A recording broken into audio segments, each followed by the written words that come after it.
Dr. Dan Stock, 5777 West 700 North, McCordsville, Indiana.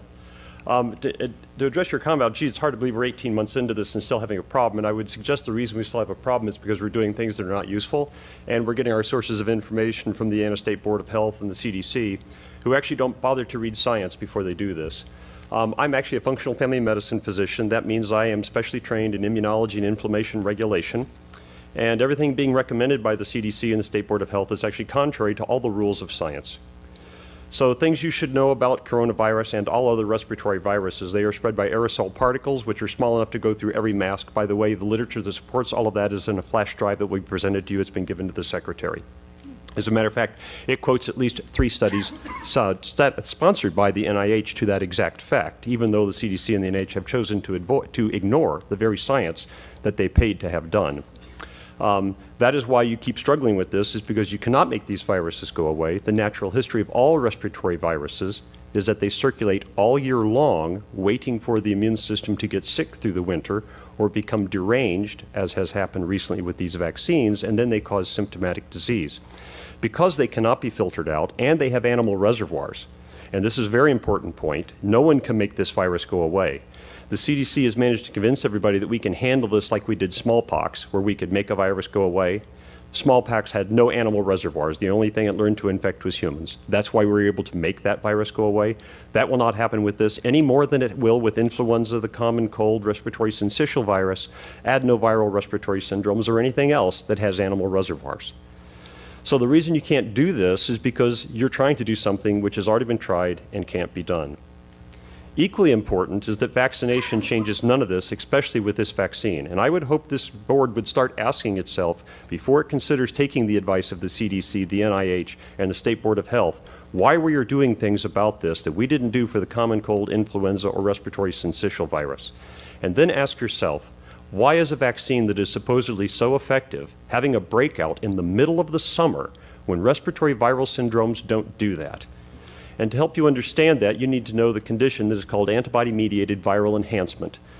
That is a condition done when vaccines work wrong, as they did in every coronavirus study done in animals on coronaviruses after the SARS outbreak, and done in respiratory syncytial virus, where a vaccine used in a vulnerable individual done the wrong way, which cannot be done right for a respiratory virus which has a very low pathogenicity rate, causes the immune system to actually fight the virus wrong and let the virus become worse than it would with native infection. And that is why you are seeing an outbreak right now. And in fact, in that flash drive you're going to have coming to you and in the emails with 6 Extra will be a study showing that 75% of people who had COVID-19 positive symptom cases in Barnstable, Massachusetts outbreak were fully vaccinated. Therefore, there is no reason for treating any person vaccinated any differently than any person unvaccinated. You should also know that no vaccine, even the ones I support and would give to myself and my children, ever stops infection. In 2014, there was outbreak of mumps in the National Hockey League.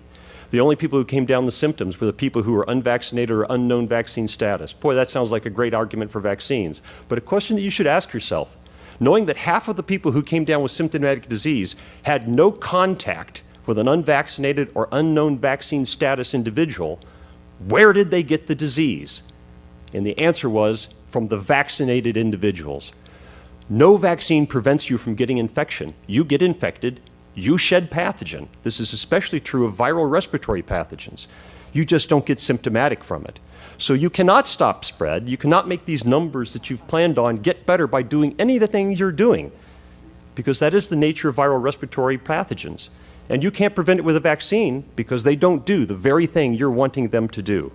And you will be chasing this the remainder of your life until you recognize that the Center for Disease Control and the Indiana State Board of Health are giving you very bad scientific guidance. And instead, read the articles that are going to come on the email and are on this flash drive, and listen to the people in this audience here tonight who actually have recognized the advice they are getting from the CDC and the NIH is counterfactual. And that's why you're still fighting this with this vaccine that supposedly was going to make all of this go away, but has suddenly managed to make an outbreak of COVID-19 develop in the middle of the summer when vitamin D levels are at their highest. By the way, the other thing that would be necessary, any vaccine restriction to be considered, is if there were no other treatment available. And I can tell you, having treated over 15 COVID-19 patients, that between active loading with vitamin D, ivermectin, and zinc, that there is not a single person who has come anywhere near the hospital. And we already have studies that show that if you achieve a 25-hydroxyvitamin D level greater than 55, your risk of COVID-19 death will drop down to 1/4 of the population average for the United States. And there are active treatment trials included on that flash drive that show the same is true. So if you were going to discriminate based upon vaccine, you should also discriminate based upon 25-hydroxyvitamin D level, zinc taste test response, and probably previous infection, since there are also studies on that flash drive that show that people who have recovered from COVID-19 infection actually get no benefit from vaccination at all, no reduction in symptoms, no reduction in hospitalization, and suffer 2 to 4 times the rate of side effects if they are subsequently vaccinated. Therefore, the policies that you are basing on are totally counterfactual. I don't blame this board for that because I know you aren't scientists and you've thought it was reasonable to listen to the CDC, NIH, and the Indiana State Board of Health. But I would encourage that instead you listen to the people out here in this audience and read what's on that data drive. And if anybody here in this board has any questions about anything on that, I will happily come back and sit with you individually if you would like to explain the science behind this. And if you're worried about being sued by somebody because you don't follow the guidance of the CDC and the NIH, I will tell you have a free pro bono expert testimony at your disposal. I will testify in defense of this board, turning down all these recommendations for free at any time in any court. Thank you. Thank you. Thank you.